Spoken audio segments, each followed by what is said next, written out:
Hey everybody, welcome to Exploring the Wine Glass, sponsored by Dracaena Wines. I'm your host, Lori, a UC Davis winemaking and WSET Level 2 graduate, and today on Allure of the Poor, I am sitting down with Michael Marr. So thank you, Michael, for coming and joining me on Allure of the Poor. My pleasure, Lori. Thanks for having me today. Okay. So we were kind of introduced through the fact that you were doing a master class on Ria Spicius, which is one of my all-time favorite wine regions. Not that I've had the pleasure of actually physically being there, but I just love the wines. There's so much about the region that I love. And I was unable to attend your class, but luckily we got to be together so I can drill you with a whole bunch of questions. Absolutely, absolutely. A lot of people get shy in large crowds, so the questions generally go unanswered. Hopefully they get answered throughout the presentation, but kind of a nice format to be able to sit down and be a little bit more focused and on topic. Wonderful, wonderful. So I wanted to start off a little bit about yourself because I joke all the time that, I have to stalk people who I'm interviewing, but I mean, wow, your background is so impressive. You are actually one of only 262 Master Soms, so congratulations. That is a huge, huge achievement. But I want to know a little bit about your backstory. How did you get into wine, and how did you find your way into that Master Som program? Yeah, so kind of my journey has been long and winding and not always linear, it seemed like at some point. I did my undergraduate degree at Harvard University, and I went from economics to sociology, and having a sociology degree doesn't exactly set you up for a career path down the road. There's going to be more school required no matter what. So I decided after graduating from Harvard to go to culinary school, which again seems perfectly logical to nobody. So I went to culinary school. I wanted to be a chef. Spent 2 years at the Culinary Institute of America in Hyde Park, New York. It was a wonderful experience. Came back to Boston and worked in some great kitchens. And after time in the kitchen, I realized that it didn't quite, I loved the industry, but cooking professionally wasn't satisfying this kind of academic brain that I had developed over time. So I decided at that point to move to Australia, which, again, seems perfectly reasonable. But I found a master's degree program in gastronomy, which is the study of food and wine, the history and culture. A lot of people are like, oh, you're going to go become a doctor, because they didn't understand what gastronomy means. It sounds kind of medically related. And I said, nope, yes, I'm becoming a doctor. Sure, that's the easiest explanation. Moved to Australia, lived in Adelaide for a year, which was incredible. Fantastic people, great food, great wine. But then I got kicked out of the country because my student visa was expiring, and they said, you have to go now. But it was a great year, and I came back to Boston and got into restaurants, got back into restaurants, but in the front of the house. And wine was always a hobby of mine. It's something I enjoyed. It was in my family. They enjoyed wine. It wasn't a mystery.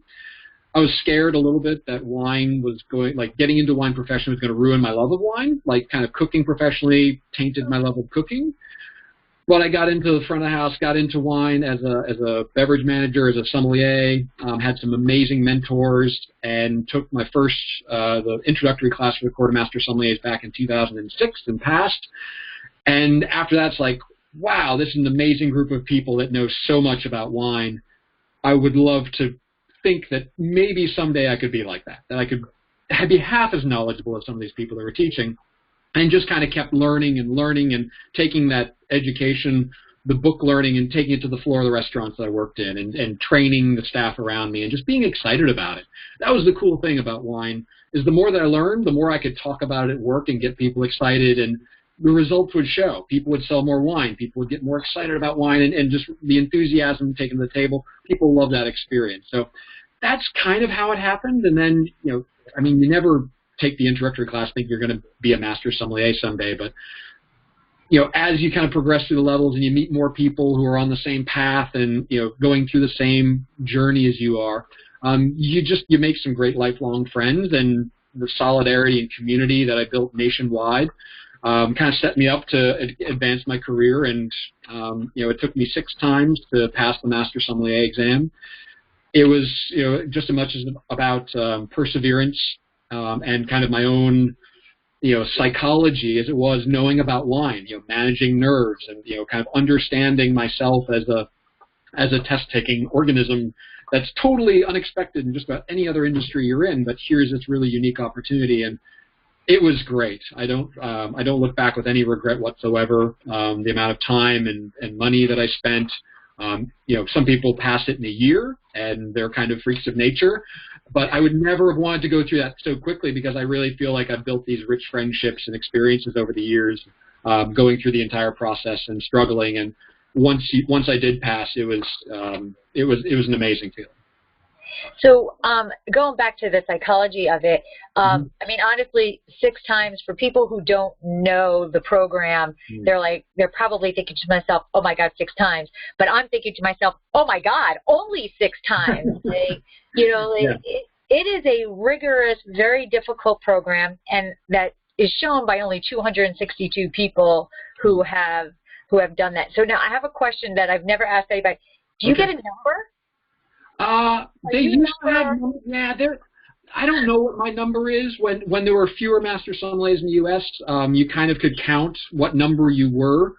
I'm somewhere around like it's just in the U.S. I don't know if it's globally, but I was somewhere around like 235 globally and 150 in the U.S., 140 in the U.S. So I don't actually know my number, but I kind of know the ballpark of where I fall. So. I find it to be less important to have that number and kind of have my class, if you will, my class of 2015, where there were 7 masters that passed. We all passed together out in Aspen, Colorado. So 7's the number that kind of resonates a little bit more in my mind than kind of my pin number, if you will. Wow. So there were 7 of you in 2015, and all 7 of you passed? No. There were the pass rate's somewhere around 5%. So in 2015, there were around 140 people that took the test in some fashion. So, and then 7 of us were successful. So it's thought to be the most difficult exam in the world, just because of the extremely low pass rate. I mean, the pass rate is, it's lower than the acceptance rate to Harvard, which I think is around 8 or 7% now, which again is mind blowing. But it's as much about perseverance and about understanding yourself and having 3 good days, 1 for tasting, 1 for service, 1 for theory, having basically having confidence on each day, knowing what you know, and then being able to perform. There's a lot of anxiety and stress that goes into it, and that has derailed me for a number of years. It's derailed some amazing professionals in this industry. There are some like superb sommeliers out there in the world who aren't masters by certification, but in my mind are masters because of how they just their professionalism. So while it's a wonderful title to have, it doesn't mean that there aren't other amazing people out there in the world. And I think people should know that. They should know both sides of it. It's not the be all end all, but it's played a pretty significant role in my life.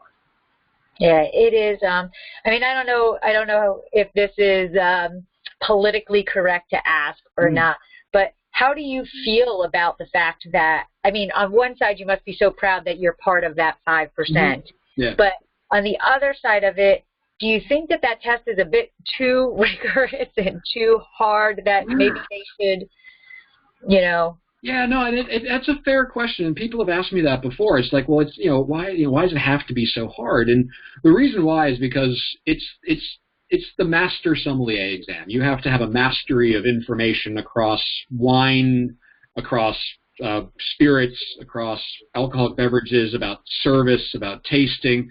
It's not the really good sommelier exam. It's the master sommelier exam, and there's a standard internationally that they put forward, and it's here's the bar. And it's who can get over the bar.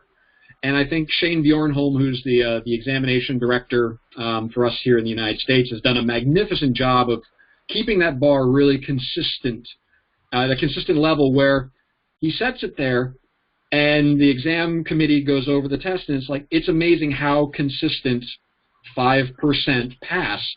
Maybe not every year, but you look at a 10-year span and it's right about 5%.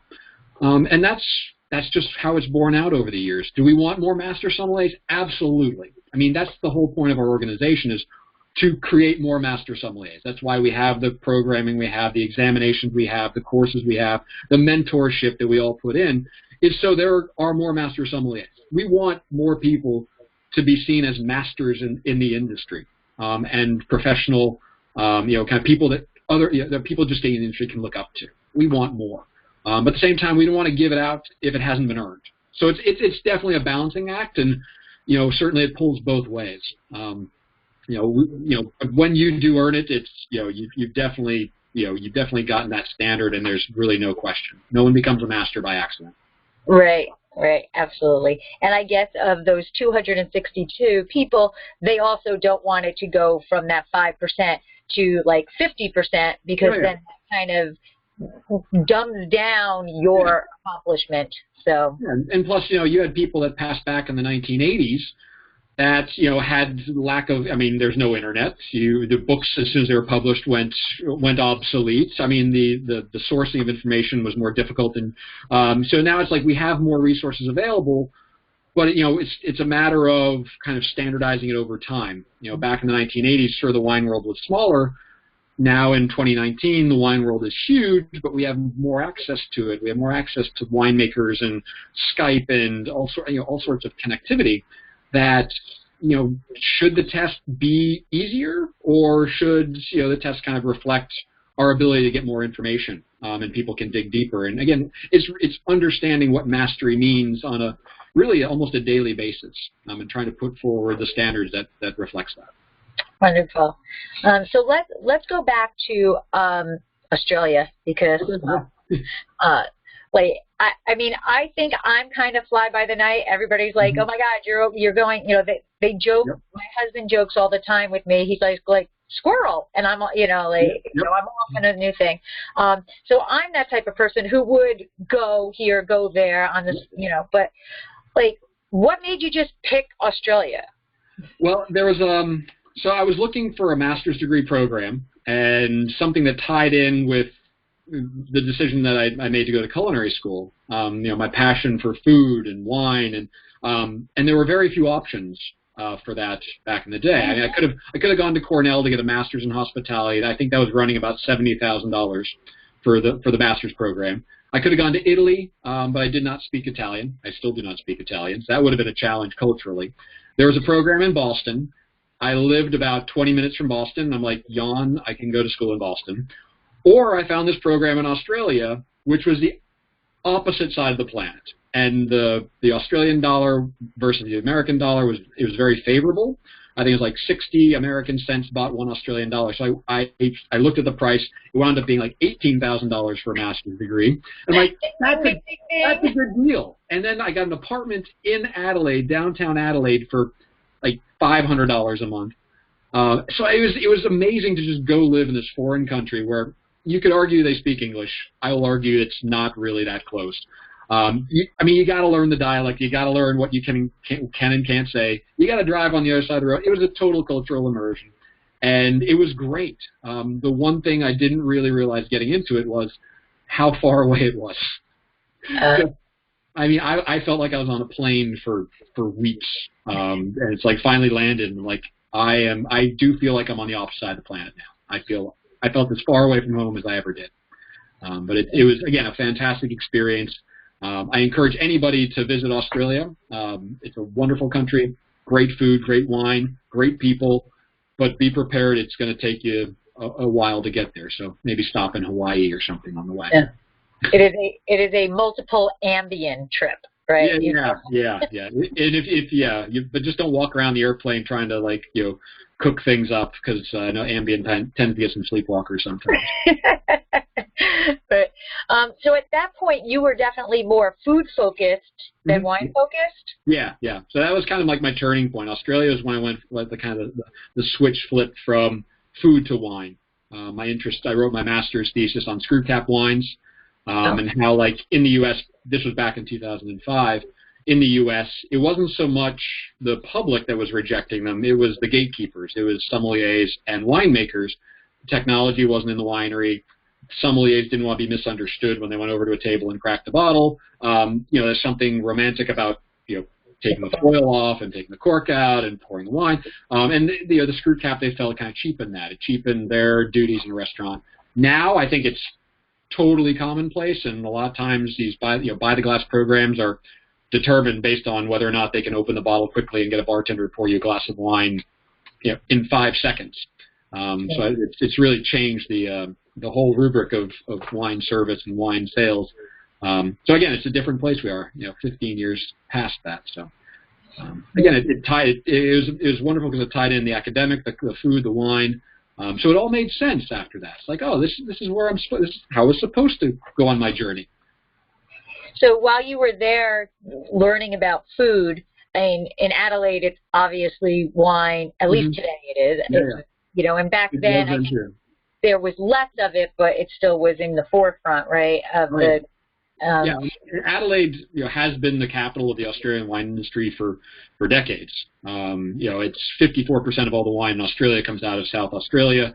When I was there, it was just as important to the wine industry as it is today. I went up to the Barossa Valley. I went down to McLaren Vale. You had huge companies, again, kind of, working through the port of Adelaide, shipping, getting, and so, I mean, it was there. It's hard not to be, kind of involved in wine, or at least acknowledge the fact that wine played a really large part in that city's vibrancy. Again, another place I've never been, although I keep hoarding all of my miles, Yep. And everybody's like, well, why don't you use your miles to fly back and forth to California? And I'm like, because I'm hoarding them for when I go to Australia and New Zealand. Yep. Yeah. California seems like too cheap. It's not worth using it for California. You can suffer on that plane trip, but you want to splurge a little bit if you can get one of those nice lay flat beds. That's the way to get there. Yes, I needed that lie flat bed for Italy, and France. Yeah. Never mind going to the other side over there. Exactly.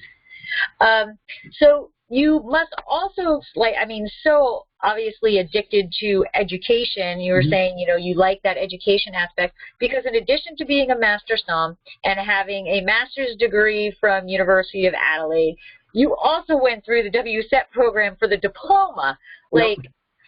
You are approaching wine in every which way possible. It's people have commented on how much money I probably have spent on my education. I don't like to think about that that much, because it's probably a terrifying number. But I just feel like it's allowed me to get to a point where I have reference points. I don't have an encyclopedic memory. I can't just rehash facts. So it's like I feel like I have a good grounding. And the course of Master Sommeliers is all about kind of performance in a restaurant and service based, where the WSET is more theoretically based. It's more about the wine making. It's about the what, and the Court of Master Sommeliers is more about the how we get to the table and the why. And why does it taste like this? And you think cause and effect. And so I think they were really complementary. I took them in parallel back, I guess it was, 10 years ago or so when I started out. And I feel like they really were nice, compatible formats, because the WSET is classroom and the court is more self-study. So it really worked out well. I again, met some amazing people through the WSET. The diploma was, again, it kind of tied in the fact that I was writing papers for my master's degree, and I was like, okay, writing about the business of wine. This isn't too far removed from my world. So again, it all kind of comes back and makes sense. Am I done with school? I don't know. I kind of joke with my wife that I need to go back to school again. It's been too long, and she just kind of shakes her head and says, well, what on earth are you going to do this time? Well, that was going to be my question. What's left? You've got the diploma at the WSET. You've got the master somm. Is there something I'm missing that I don't know where there else? People always ask, like, oh, you're going to do the MW Master of Wine program? I'm like, I don't know. Or it's like the certified wine educator, and I'm like, I don't know. It's like one of these days I'll just kind of go online and sign up for something, and then 10 minutes later have instant regret because I'm now buried in books again. But I'm pretty happy right now with where I am, and the flexibility and freedom that I have to kind of study what I want to study, and learn about regions that really are interesting to me, as opposed to being like, okay, now it's back to really regimented here's what you got to learn, here's what you got to own. It's certainly a lot of fun right now. But again, who knows? Down the road, something may catch my fancy, and back to the academic rigors again. How about going from the other side? So we're, my husband and I own the winery. We're the winemakers there. I went through the WSET to see the other side of it. I know all the chemistry, the biology, the making of a wine, what it's like to be in harvest, all of that. But I didn't know the other side of it, so I went that way. So maybe that's where you can, delve in. I thought about. Again, I don't know if I can go take an organic chemistry class at this point in my life and do that, but no, I know. I've heard horror stories, but maybe going and spending a harvest at a winery and just kind of, immersing myself in that, and being in Massachusetts, there aren't a lot of wineries around where I can go kind of learn that kind of thing. But again, there's lots of options out there, and there's lots of stuff to do and keep myself busy. So I can put that on my to-do list. There you go. It seems to be getting longer by the day as opposed to shorter. I don't feel like I'm doing enough sometimes, but I can't worry about that. Well, we might have a few connections if you're, interested. Yeah, I will certainly drop you a line. That's for sure. Okay. Now, and I know we're here to talk about Ria Spacious, but I have to go one more of blow my mind about you yourself. You also have won awards. You were the third top somm 2 years in a row, winner of the national finals for the best young sommelier, and placed second at the best young sommelier in the world. I mean, you are like an idol. Like no. Oh my gosh! It's funny to think of myself once upon a time being a young sommelier. Those were the days. I mean, competition. Like, there was a competition circuit, if you will. I mean, they were fantastically fun, and this was part of the network of friends that I built up over the years. You'd go and you'd spend a day basically going through similar tasks and that you would at the Master Sommelier exam or the Advanced Sommelier exam, but you'd be doing it not instead of trying to get over a bar, you'd be doing it to try to beat everyone else that was there. So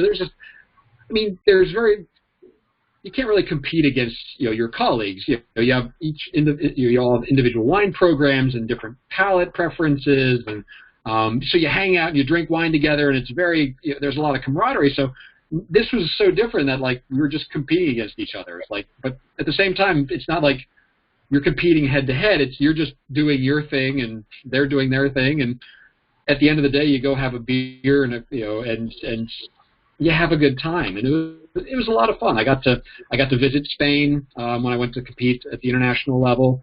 I went out to California a couple of times for those competitions. I mean, it's an opportunity to travel. It's an opportunity to network. There's still some opportunities like that out there, and I encourage anyone who's, again, if it's a young sommelier, I think it's under the age of 30, but just participate in these things. Just see what's out there. There's a lot of really cool opportunities to network and travel. Cool. All right, so let's get down to Ria Spacious. I told Absolutely. You off mic, but when I first found out about the region, it was actually through Tina Moret in Wine Studio. I don't know if you're familiar with her or not, but it's an online education program. Oh, cool. And what they did was each month she would have a theme of whatever, and the wines would come to you, and every Tuesday night, I think it was, we would sit down with a virtual chat and we would be talking to the wineries or to whatever the theme was, and it was a 4-week program. And I had learned so much about different regions because of Wine Studio. And one of the first ones I did was Ria Spacious, and I was like, I can't even pronounce this thing. I have no idea where it is. I have zero knowledge about it. So I had to come up with, those stupid ways of remembering it. So it's Bite Reese's Peanut Butter Cups is how I get that in there. But as soon as I saw the images of how green it is and how just luscious the whole area is, I kind of sort of fell in love. It reminded me of Ireland. Yep. And So that was point number one for them. But then as soon as I tasted the Albareños, I was in love. The salinity, the crispness, everything about that. So I have to ask you, do you remember your first experience with Ria Spices? I don't remember the first Albareño. That's the first thing to try to think back and reminisce about. I'm sorry, I'm getting a little bit of feedback on the video right now. Are you getting that? Yeah, a little bit. You're a little blurry at the point, but. Okay, let me. Is that any better? Yeah, actually it is. Yes. Okay, perfect. So the first, again, I don't remember my first Albareño. I remember going through the court and learning that Albareño was a classic grape variety from a classic region. And so of course, in my studies I had to learn more about it. But just starting to understand it and try to identify what is it, where is it from, how do I identify it blind in a glass, was all great. And I read books about it and saw pictures. But where it really started to make sense was actually last year when I was fortunate enough to visit the region. And all of a sudden it's like, this is amazing. This is an amazing corner of the world that the pictures don't do it justice. The stories don't do it justice. It really is one of those hidden gems. And even the kind of Spaniards, kind of have allowed it to be isolated. It's almost like its own country at this point. It's just culturally different than the rest of Spain. Geologically, it's different than the rest of Spain. Climate-wise, it's different from the rest of Spain. I mean, it really is its own unique place in the world. And just to taste the wines, and that's based on one grape variety. It has this international reputation, but yet, in terms of volume, it's pretty darn small. It's smaller than Chablis. It's smaller than I'm pretty sure it's smaller than Napa Valley in terms of production. But yet it carries this weight around the world of a classic style. And there's, again, as you mentioned, this freshness. There's this kind of richness of fruit. There's this salinity. There's this that you can use yeast to get more autolytic and kind of more bready, toasty notes in the wine. I mean, there really is this wonderful kind of playground for the winemakers to create really unique styles of wine purely based upon one grape variety in a really small region. And they encourage us experimentation. There's really this community that encourages a little bit more kind of diversity in wine styles. It encourages people, because the way Ria Spices is, it's so fractionalized.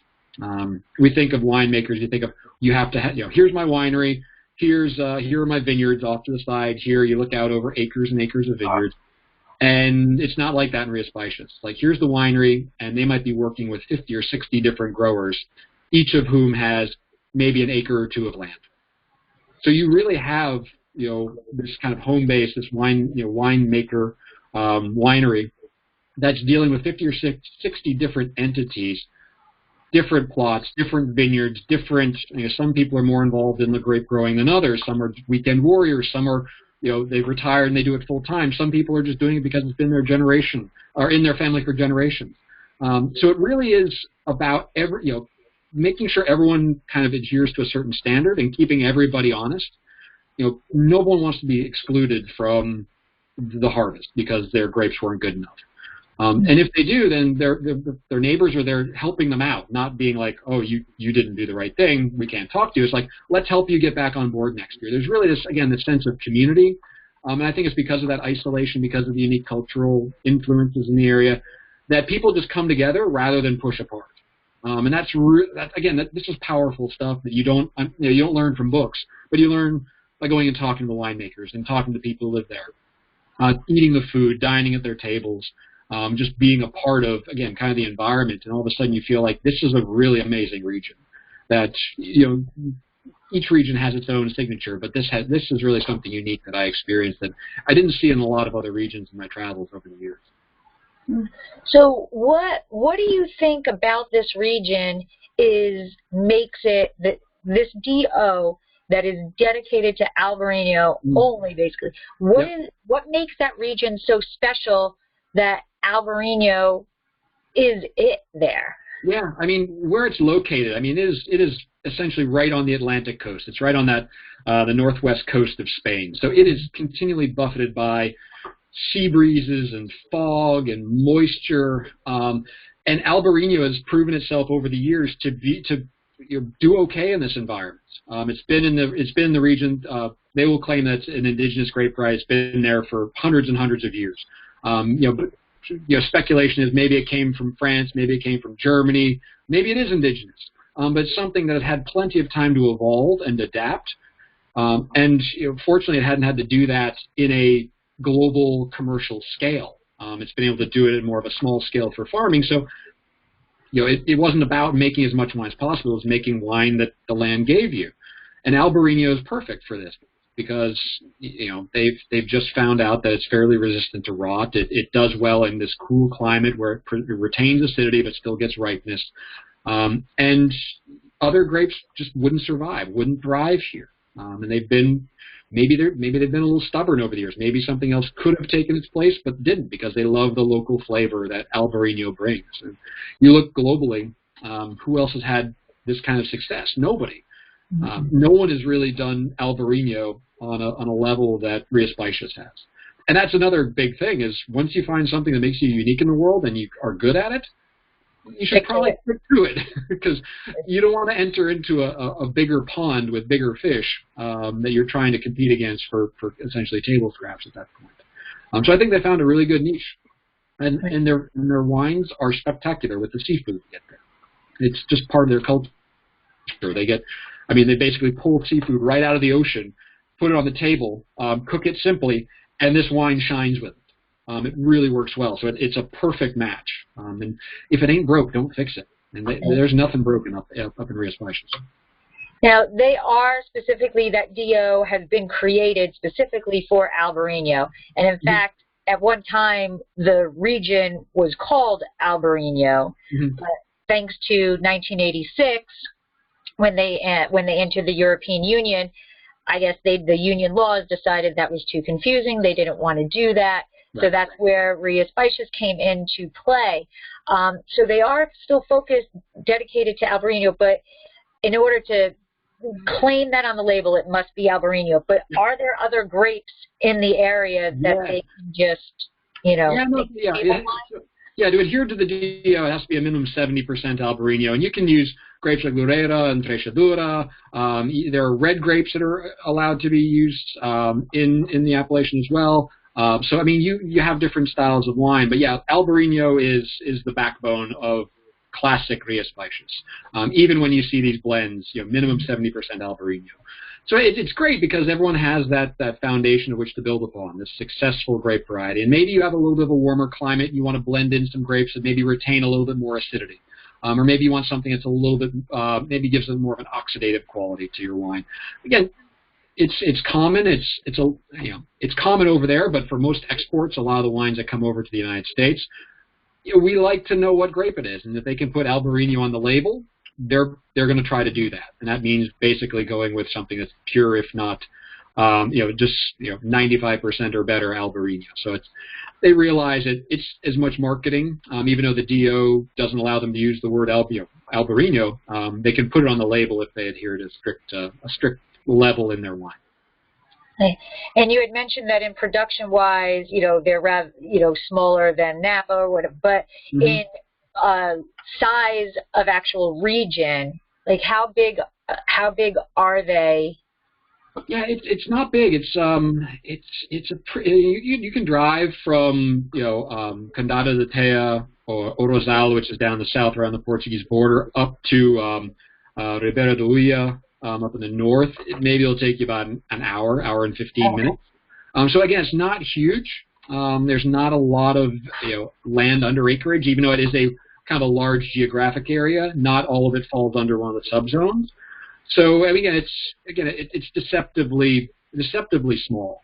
I don't have the acreage at hand here, but again, you get there and there's a lot of biodiversity. It's not like Napa Valley where it's wall-to-wall vineyard. It's vineyard, and then maybe 5-6 minute drive, and then there's another vineyard, and then there's there are other farms that are interspersed throughout. So really, it's there's a lot of other things going on in this region besides grape growing, which again keeps it keeps it really unique, gives it that personality. When you go wall-to-wall grapes, it's fairly boring, to be honest. But when you see all this other, all this architecture and history in the region that is kind of that interrupts these vineyards, if you will. Right. The vineyards that interrupt culture and history, but again, it gives a bit of a richer experience that people don't quite get when they just drink a bottle, but when they get there and it's a great vacation location, then all of a sudden they're like, wow, there's so much going on here.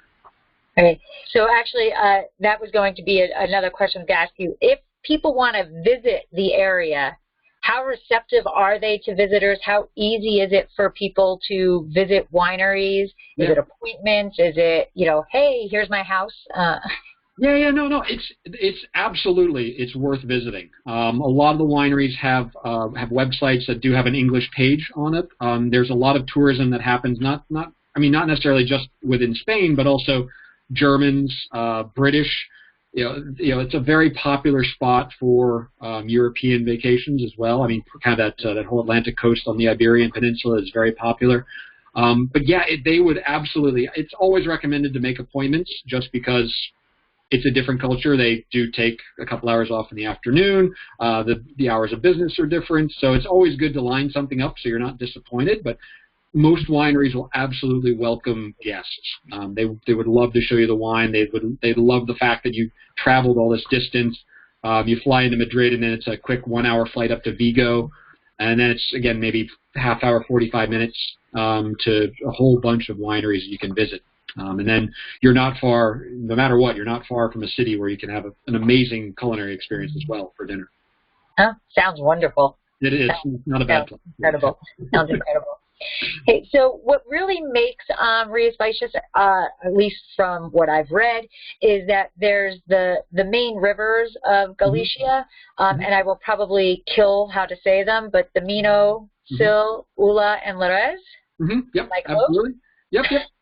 It's good. My Spanish is not super, so I'm hesitant to ever correct anybody.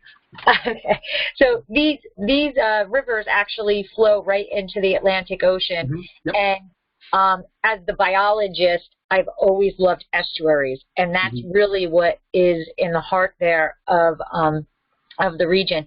What do you think is the major impact that these estuaries have on how the Albarino is grown and how it's so successful? Yeah, I mean, and just the proximity to the ocean is huge. Again, it's large bodies of water will moderate your climate.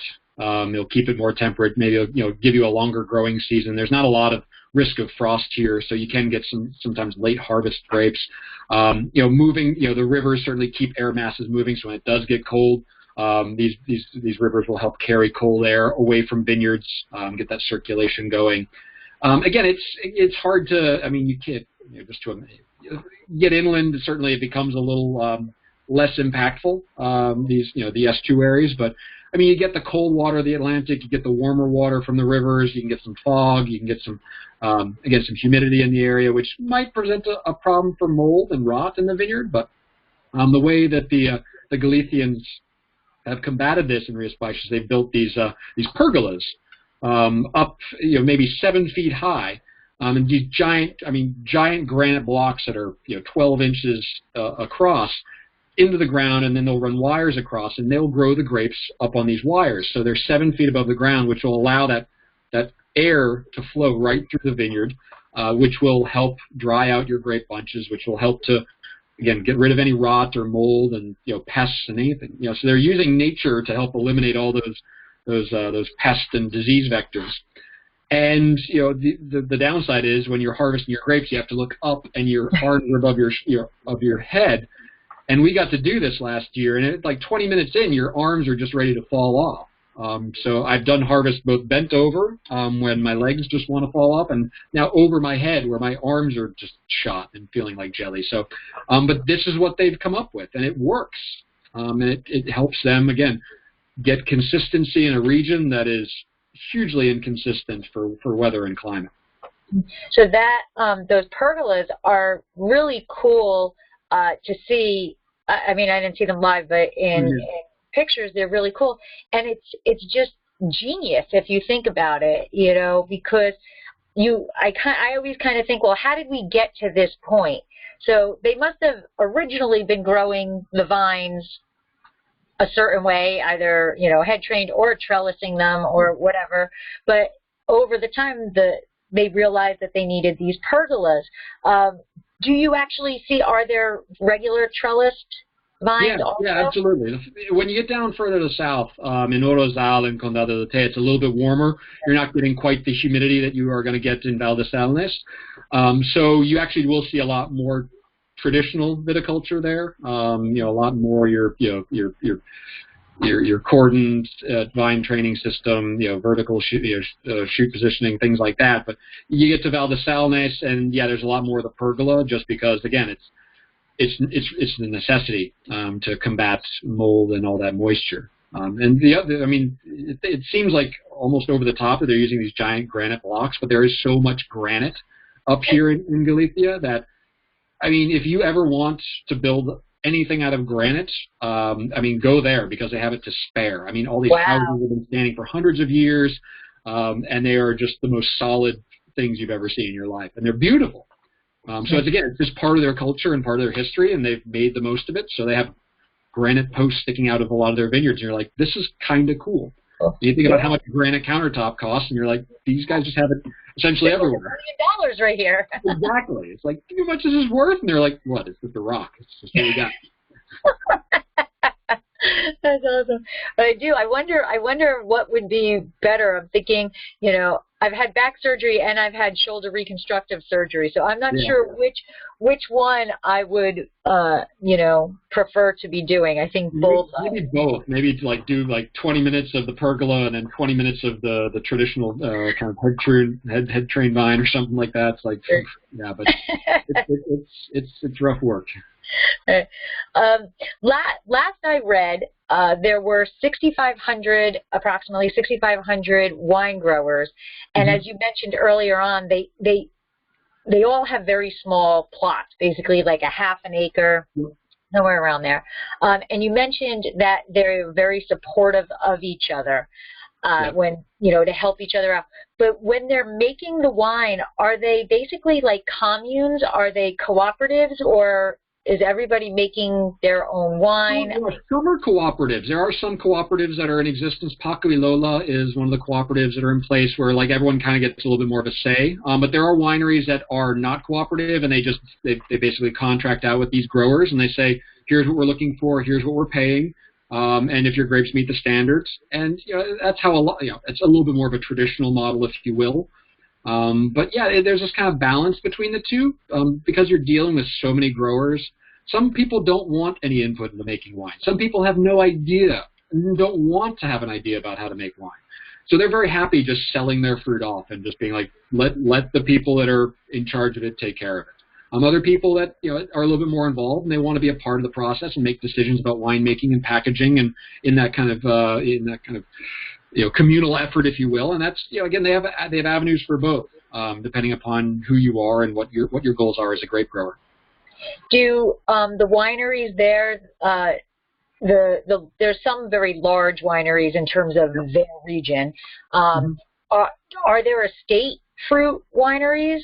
Or are they mostly sourcing their fruit from these?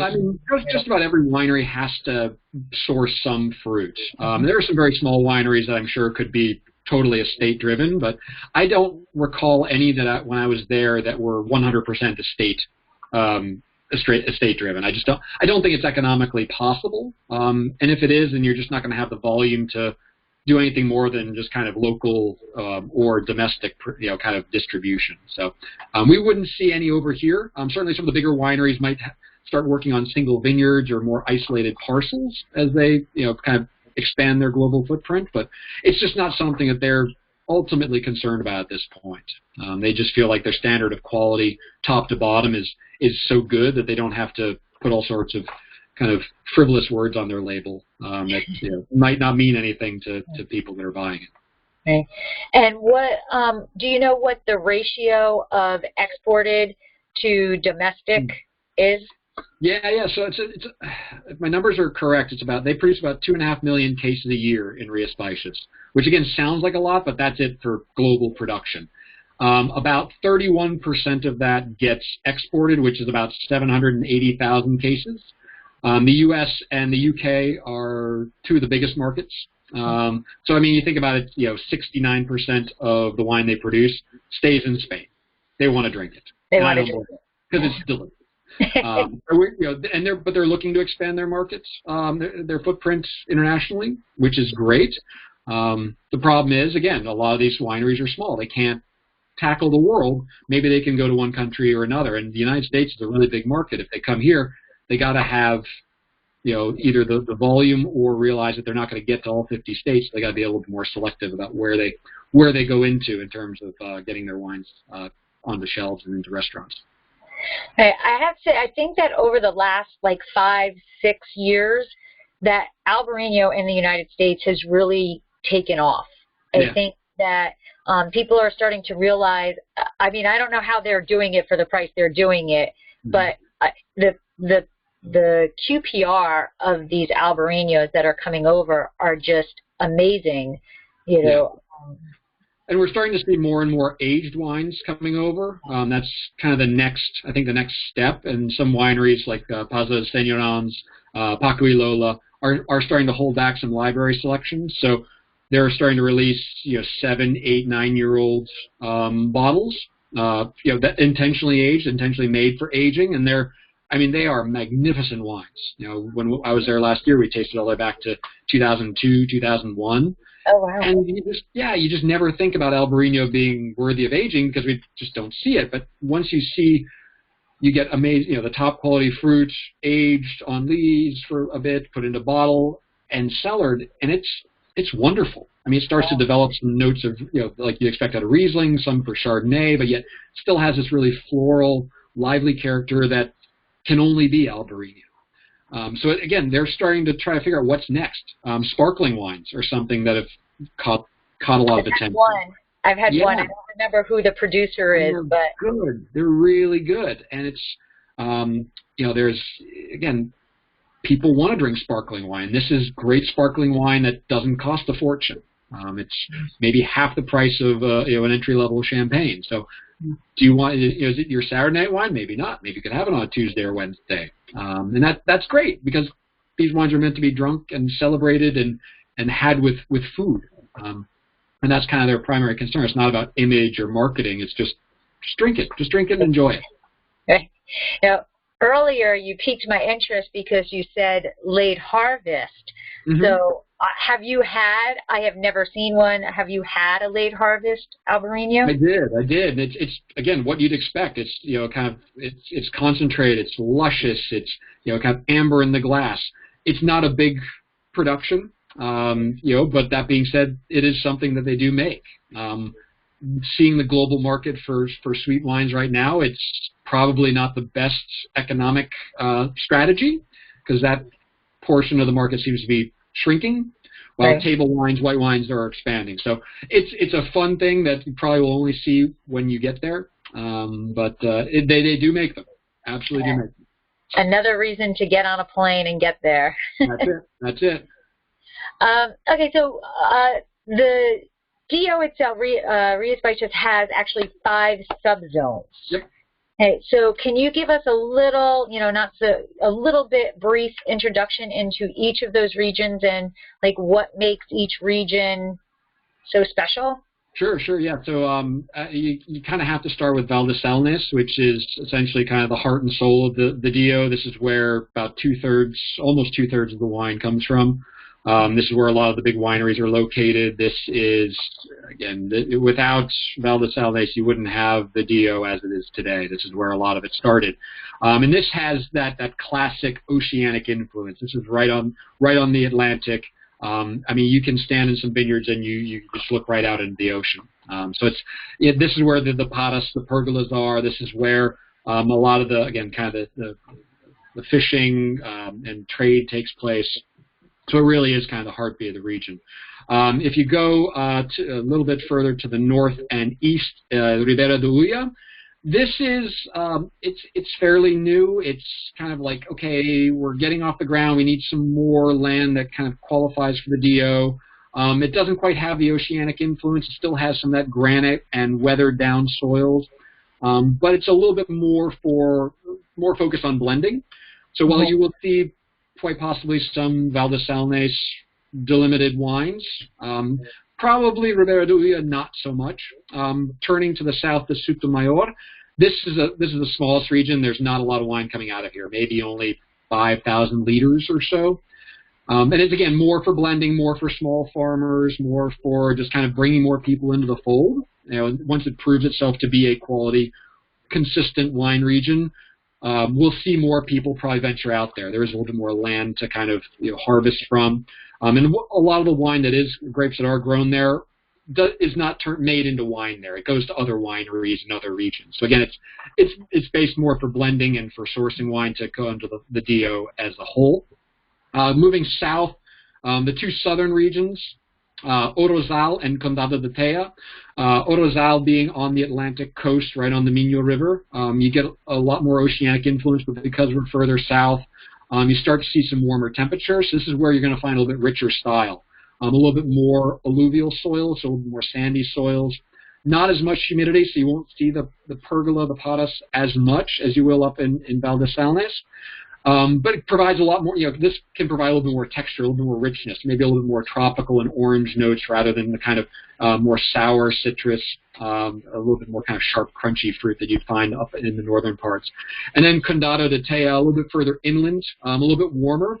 This really becomes a lot more about contours and aspects and kind of where you kind of face on the river. Because, again, you can get really, really ripe fruit here. But you start to get up in elevation as well. So you start to see actually more sunlight, but also greater temperature drop. You're further from the ocean, so you're going to get cooler nights to preserve acidity. So you can get this really interesting balance of ripeness and brisk acidity from Condado de Tea. You also start to see some red wines taking a little bit more of a role here because they can get ripeness from their red grapes, which produce excellent wines, but again, in such a small volume that it's hard for them to get outside the country because, well, if you make great red wine, why would you want to send it anywhere? This is like amazing red wine with seafood too, not just delicious red wine, but perfectly suited for a lot of the local cuisine. That's awesome. It goes against the teaching people that you can drink red wine with fish or Yep. basically just drink what goes well.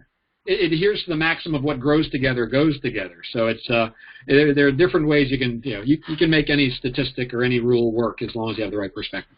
Right. That's the most beautiful thing about statistics, and that's what I kept saying throughout all of when I was forced to learn statistics in college and undergrad and grad. I'm like, I can make this say whatever I want it to say. Whatever you want to say. That's you want red wine to go with fish? Perfect. We have that. We got it for you. Absolutely.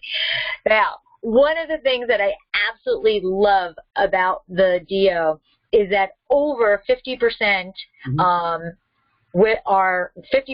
are women winemakers, and that is like abnormal for for us. Yep, absolutely. And I love that. So, can you just talk about like what you think? Why is that so? And why are more regions embracing us? I think this is, again, it comes to the fact that Galicia has been kind of so isolated from the rest of Spain. And again, it's just almost a different world. And the Irish influence is very much a matriarchal society up there. I mean, women are, absolutely, there's equality. And it's about how are you contributing to society? How are you contributing to the family? It's not about what gender are you. It's like, what are you bringing to the table? And the women up here work hard. And not to say that women around the world don't work hard, but, these women, we were there, they're mariscadores. These are fisher women that go out and they are getting razor clams and they're out there every day. Whether it's winter, spring, summer, fall, they are out there. This is like, it's almost kind of like a social club sometimes. There's like 400 some odd women that go out there, and you just see them with their buckets and their rakes and their little carts, and they'll come back and they'll hundreds of dollars worth of shellfish, which then they go to buy food for the family. Again, they're just involved in everything. So it makes sense, and this is culturally how it's always been. The women have always been involved in society, and very actively so. So winemaking is part of their society. So the women have found roles there. They've gone to school to learn about winemaking. They've taken positions where they're in charge. And it's just the way the culture is. I love it because it doesn't matter who you are. It just matters how good you are at what you do. And I think, again, I wish more regions around the world embraced this meritocracy, regardless of gender, because there's nothing inherent about winemaking that says you must be male or female to do it. Are you good at it? Are you interested in it? Great. A lot of other cultures, they pass it down from generation to generation. It's the firstborn son that gets the inheritance. Here, it's split amongst the family. So it's, if you're a daughter, congratulations, you just received a vineyard. If you're a daughter, you received the vineyard in the winery. But there hasn't been this push away from that. It's been an embrace of it, and again, it's just they're fantastic winemakers regardless of gender, and it's really cool that it's again over half are female. So that's again kind of really cool. It's a beautiful. That's a beautiful statistic. There's no lying in that one. That's a pure statistic. Right. So as you mentioned earlier, in order to be labeled as Albarino, it must be 70%. Mm-hmm. But depending on the subzone, there are other white grapes, or there are other grapes that can be blended in. I am familiar with Torrontés. Yep. And I have had an Albarino that I'm going to destroy how to say it. I have had an Albarino that has a Lurero. Lurero, yep. Oh, I'm impressed with myself. But I am completely unfamiliar with Trejadora and Caro Blanco. Yep.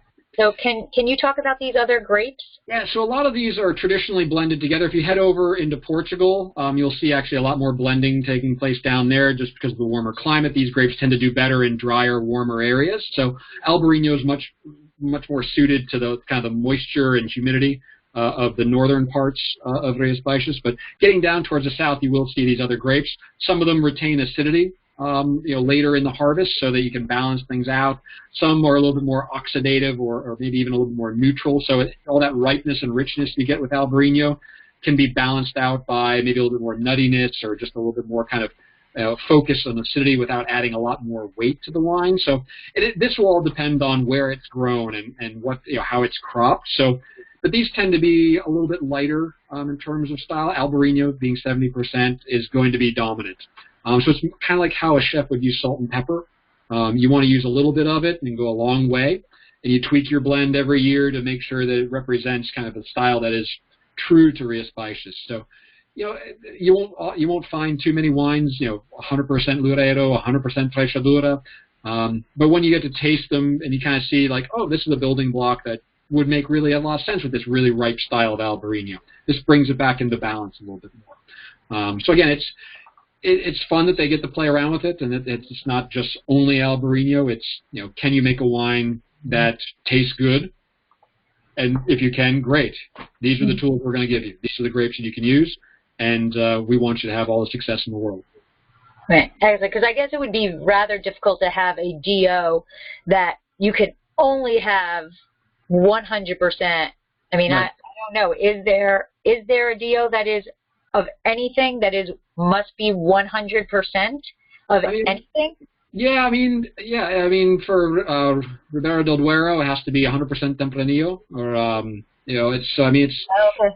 There are some out there, but you could argue that's a little bit easier to do that because the climate's a little bit more consistent. You go to Burgundy in France, and it has to be Chardonnay, it has to be Pinot Noir. I think. Right there. No, it's not, because a lot of times, a single varietal is actually kind of strange when you think about it, because these are farmers. They're trying to hedge their bets. We don't, hundreds of years ago, we didn't have infrared and radar and drones and whatever that we're looking at our vineyards with.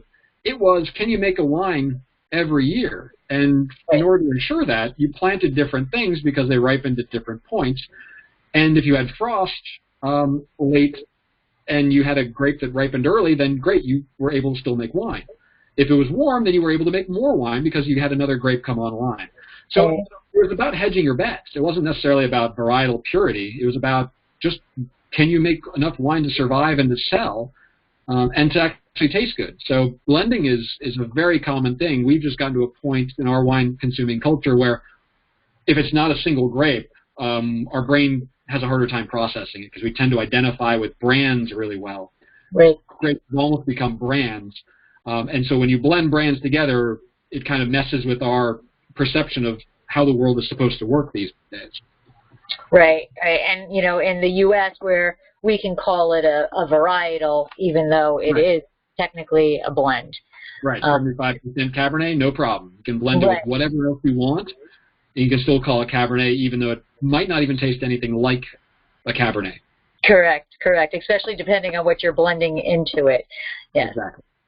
All right. So, is there anything about Ria Spacious that I didn't ask, that I didn't bring up, that you feel people need to know about this incredible area? Yeah, I mean, it feels like it's really isolated, but it's really not. It's really easy to get to. You know, the best way to understand a wine region is to go visit it. I recommend September because the weather is amazing. When I was there, it was like 85 degrees, 80, 85 during the day, cooled down to like 55 at night. Didn't rain a drop. Bring an appetite. Trial. You know, when you get there, try everything. Don't ask what it is, just try it because. Again, these are foods that they've been eating for hundreds of years. These are dishes that have been, you know, prepared by the same person for 40 years, you know, back in the kitchen. And it's such a proud community of who they are that I think that is, every region is going to be proud, but there is just a sense of we are who we are. It's unlike anyone else in Spain. Our music is different. Our architecture is different. It's the end of the Camino de Santiago de Compostela, so it was the end of the pilgrimage. So you were supposed to celebrate with a glass of Albarino and some pulpo, some octopus from the ocean to commemorate your arrival in Santiago. It's so rich in history. It's so rich in culture. The wine almost takes a back seat at some points. You're like, why am I even here? It's for wine, but there's so many other things to do. So. Go spend a week, and you still will feel like you didn't have enough time. So, it's a great place, even though it doesn't carry maybe the cachet of Bordeaux or Burgundy or Napa. I think it's one of those regions you get to, and it kind of changes your entire perspective on the world of wine.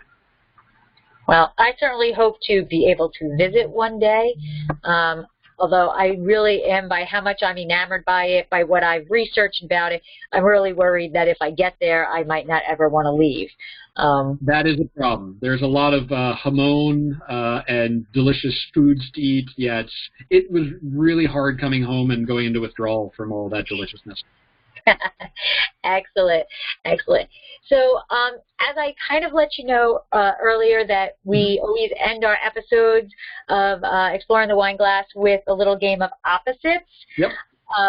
No right or wrong answer, just whichever pops into your mind. There's always a right answer. There's got to be a right answer, else I'm going to freak out. The right answer is whatever comes into your mind first. How's that? Okay. That's the problem. Definitely, you're going to pass. It's not a 5% pass rate. Okay, all right. So we're good to go. So I will start off with some non-wine related items, and then we'll go into wine. Okay. Sounds good. All right, here we go. Night or day? Day. Sunset or sunrise? Sunrise. Black or white? White. Walk or run? Run. Food or drink? Ooh, drink. Old world or new world? Old world. Sweet or dry? Dry. Bubbles or still? Ooh. Bubbles. I always like bubbles, then still. I know. Terrible. Oak or stainless? Oak. Drink now or drink later? Drink now. Blend or varietal? Blend. Vintage or non-vintage? Vintage. Cork or screw cap? Cork. Napa or Sonoma? Sonoma. Commercial or indigenous? Indigenous. Bordeaux or Rhone? Rhone. And warm climate or cool climate? Cool climate. And see, that's all there is. Woo! I'm sure I offended somebody with one of my answers somewhere in there. Like, oh man, who was upset? It's like, oh, but they're all so good. In our world, I don't think you can say anything anymore without offending somebody. Touche. So I will say the one thing that tends to be a trend, and you did stick to the trend, is those who start off with day stick to sunrise and white, and those who say night stick to sunset and black. Well, it makes sense. It makes sense. I mean, one of the favorite parts of my day now, because I'm an early riser. I got 2 young kids. It's I've seen a lot more sunrises this past year. I mean, not that I haven't seen sunsets, but I pay more attention to sunrises now. There's a lot more opportunity with a sunrise than with a sunset. And well, I try to have my eyelids closed for sunrise, but I can appreciate them. I think they're very beautiful, and the day job that pays for the winery unfortunately makes me get up before sunrise, so I do get to see some sunrises. But I don't know, there's just something about a sunset that we had a beautiful one here last night, and I'm like, that's pretty awesome. But there's something almost sad about a sunset in my mind. It's the close of a day, and if it's a good day, then that's the close of a good day. If it wasn't a good day, then you kind of reflect back on it, and the sunrise signifies the fresh start that the new day promises. Right, a sunrise provides you with what can happen, where the sunset is, oh my God, that happened. That's a good way to think about it. That's a good way to think about it. All right. Well, Michael, thank you so much for joining me and taking the time out of your busy day to do this with me and to share your passion and my passion for this DO, the Rias Baixas DO. It's, in fact, I think I'm going to celebrate. It's only 3:30 or 4 o'clock now, so I don't have anything in my glass other than water right now. But I think I'm going to celebrate with an Albarino tonight. Gracious, I'm pretty sure it's I want to say it's like almost 9 o'clock at night. So they're well into they're just probably sitting down to have supper now. So I think it's an appropriate time to raise a glass. All right, so I will raise an imaginary glass right now to you and to them, but it will be filled in a little bit. So thank you very much for joining me. My pleasure, Lori. Thanks for having me on. Thank you.